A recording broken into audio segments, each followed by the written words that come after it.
Assalamualaikum warahmatullahi wabarakatuh. Alhamdulillahi rabbil alamin. Salatu wassalamu ala asrafil anbiya'i wal mursalin wa ala alihi wa ashabihi ajma'in. Ashhadu an la ilaha illallah wahdahu la syarika lah wa ashhadu anna Muhammadan abduhu wa rasuluhu la nabiyya ba'dah. Mabadu yang kita muliakan Bapak Pengurus Masjid Agung Nurul Iman, Bapak Ketua beserta dengan seluruh jajaran kepengurusan beliau. Kita muliakan Buya kita sebagai pemimpin jamaah yang insya-Allah akan mengimami solat zuhur kita nantinya secara berjamaah. Umumnya kepada seluruh bapak-bapak, ibu-ibu, hadirin hadirat jamaah zuhur insya-Allah dimuliakan Allah Subhanahu wa taala. Pertama sekali bapak dan ibu, kembali kita bersyukur kepada Allah atas nikmat yang masih diberikan Allah kepada kita sampai siang ini. Alhamdulillah, dengan nikmat-nikmat itulah kita bisa melaksanakan rutinitas hidup dan kehidupan kita di dunia tanpa melupakan tujuan dari penciptaan kita sebagai hamba Allah.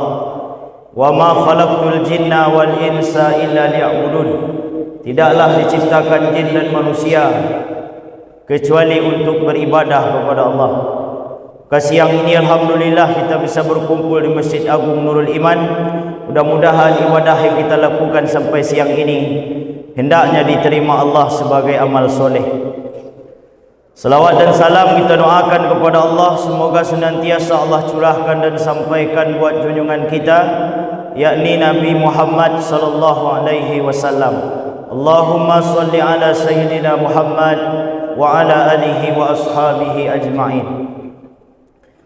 Bapa dan ibu jemaah zuhur yang Allah muliakan, di dalam sebuah hadis qudsi Allah Subhanahu wa taala berfirman, la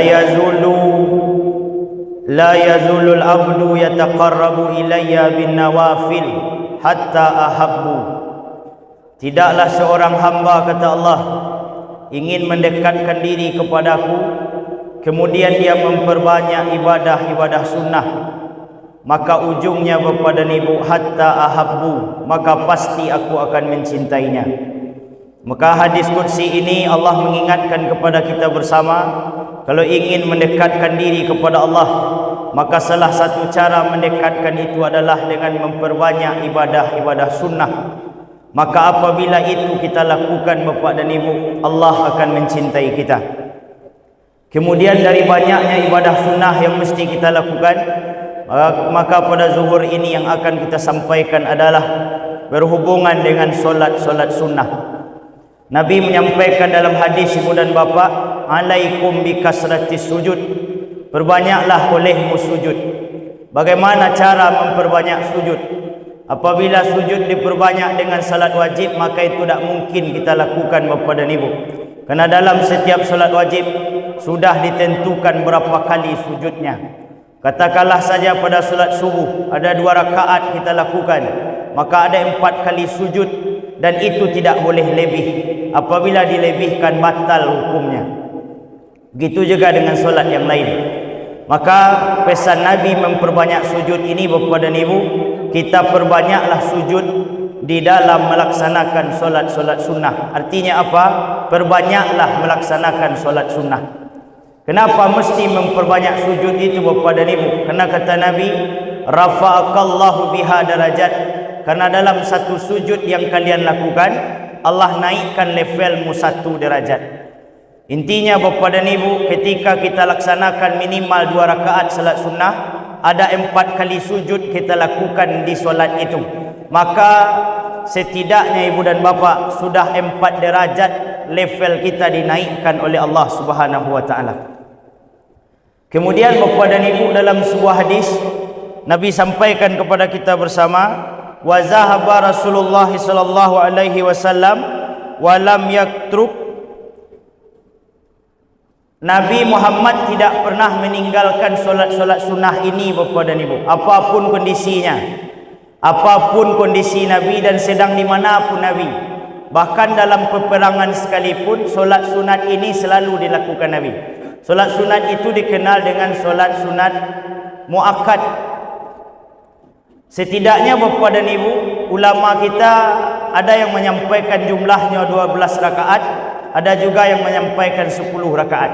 Maka yang 10 ataupun yang 12 ini sekalipun tak pernah ditinggalkan Nabi. Betapapun sulitnya kondisi Nabi, Ibu dan Bapa, solat sunnah 12 rakaat atau 10 rakaat ini tidak pernah ditinggalkan Nabi. Cuba kita lihat Bapa dan Ibu, yang mana dia? Yang pertama, solat sunnah muakkad yang tak pernah ditinggalkan Nabi itu adalah 2 rakaat sebelum solat subuh. Solat sunat ini kita kenal juga dengan solat sunat qabliyah subuh, atau dikenal juga dengan solat fajar Bapa dan Ibu. Jadi qabliyah subuh dengan solat sunnah fajar itu sama. Kapan waktu melaksanakannya? Ma bainal azan wal iqamah, antara azan dan iqamah.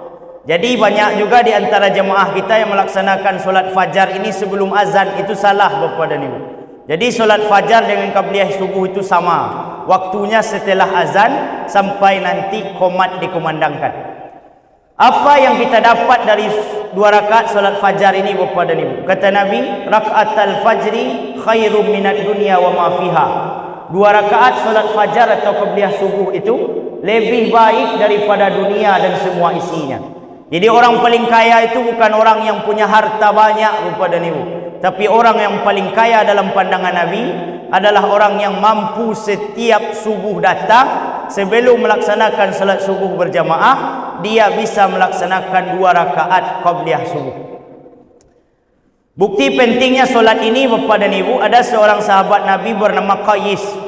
Qais Bapa dan Ibu orang yang taat kepada Allah, malam beribadahnya banyak. Tapi suatu ketika kena ibadah yang panjang di malam hari, paginya Qais tertidur Bapa dan Ibu. Dia mendengar azan sudah separuh. Artinya apa? Tidak dari awal lagi dia dengar azan. Sampai akhirnya dia siap-siap melaksanakan seluruh persiapan untuk datang ke masjid. Tapi sampai di masjid Bapa dan Ibu orang sudah qomat. Salat berjamaah Qais, berdoa, berzikir segala macamnya. Kemudian dia duduk di depan pintu sambil menangis. Kemudian setelah itu Nabi tanya, kenapa engkau menangis Qais? Lalu Qais sampaikan kepada Nabi, Rasulullah, aku tidak sempat 2 rakaat sebelum subuh tadi. Aku merasa menjadi orang yang paling rugi di atas dunia. Lalu kata Nabi, dengan perjuangan yang telah kau lakukan, tanpa sengaja engkau tidak mampu menemuinya, maka ada keringanan untukmu Qais. Kerjakanlah solat sunat fajar itu setelah kau laksanakan solat subuh tadi. Silakan kau salat segera. Apa maknanya Bapak dan Ibu? Begitu pentingnya solat fajar. Ketika sudah diusahakan semaksimal mungkin Pak, tapi tidak sempat juga bertemu dengan waktu itu, orang sudah keburu qamat, maka kerjakanlah setelah solat subuh. Ini yang diberikan keistimewaan oleh Nabi Muhammad SAW. Kemudian yang kedua Bapak Ibu, solat sunnah yang tidak pernah ditinggalkan Nabi itu adalah 2 rakaat sebelum solat zuhur. Kalau 2 rakaat Bapak Ibu lakukan sebelum zuhur, maka jumlahnya nanti 10. Tapi Nabi sampaikan juga 4 rakaat sebelum salat zuhur. Kalau 4 rakaat jumlahnya nanti 12. Bapak Ibu boleh pilih. Kalau panjang waktunya lakukan 4, kalau pendek waktunya lakukan 2. Kedua-duanya boleh. Ini tidak pernah ditinggalkan Nabi. Kemudian yang ketiga Bapak dan Ibu, 2 rakaat setelah salat zuhur. Ini tidak pernah ditinggalkan Nabi. Tapi ingat Bapak dan Ibu jamaah, ada keistimewaan di sini. Kata Nabi, man shalla 4 rakaatin qabla zuhri wa ba'dah haramallahu jasadahu 'alan nar. Ketika seseorang bisa melaksanakan salat sunnah 4 rakaat sebelum zuhur, kemudian dia kerjakan pula 4 rakaat sesudah zuhur. Kenapa 4 rakaat Ustaz? Kan cuma 2 rakaat yang muakkad. Iya, 2 rakaat muakkad ditambah nanti 2 rakaat gairu muakkad. Apa yang Bapak Ibu dapatkan? Haramallahu jasadahu 'alan nar. Allah haramkan jasad kita disentuh api neraka. Kemudian yang keempat Bapak Ibu, solat sunnah yang tidak pernah ditinggalkan Nabi, 2 rakaat setelah solat maghrib, dan yang kelima 2 rakaat setelah solat isya. Maka jumlahnya nanti akan bertemu 12 kalau 4 rakaat sebelum zuhur yang muakkadnya Bapak dan Ibu, dan akan bertemu 10 kalau Bapak Ibu lakukan 2 rakaat sebelum salat zuhur. Kemudian yang terakhir Bapak Ibu yang ingin kami sampaikan, Dalam sebuah hadis Nabi juga menyampaikan, rahimallahu imra'an, Nabi akan merahmati hidup seseorang. Siapa dia? Man shalla arba'a raka'atin qabla asri, orang yang mampu dan sempat melaksanakan solat 4 rakaat sebelum solat asar. Solat apa ini namanya Bapak dan Ibu? Gairu muakkad. Ketika bapak bisa melaksanakan ini, ibu sempat melakukan ini, janji Nabi rahimallahu imra'an, kita akan dirahmati hidupnya oleh Allah Subhanahu wa taala. Gairu muakkad Bapak dan Ibu, 4 rakaat sebelum solat asar. Maka untuk itu Bapak dan Ibu jamaah yang Allah muliakan, di sisa-sisa umur ini mudah-mudahan kita sempat-sempatkanlah hendaknya Pak. Jangan yang wajib saja kita lakukan.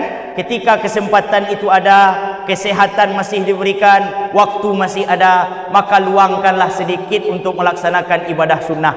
Mungkin banyak di antara yang wajib yang selama ini mungkin ada yang kelalaian atau bahkan sempat kita tinggalkan. Maka insya-Allah Pak, dengan memperbanyak yang sunnah itu kita lakukan, insya-Allah mudah-mudahan akan tertutupi dan ditutupi Allah segala kelalaian ataupun segala ibadah yang wajib yang mungkin pernah kita tinggalkan di dalam hidup dan kehidupan kita. Mudah-mudahan kultum yang pendek ini ada manfaatnya untuk kita bersama, lebih-lebih bagi kami yang menyampaikan. Wabillahi taufiq wal hidayah. Wassalamualaikum warahmatullahi wabarakatuh.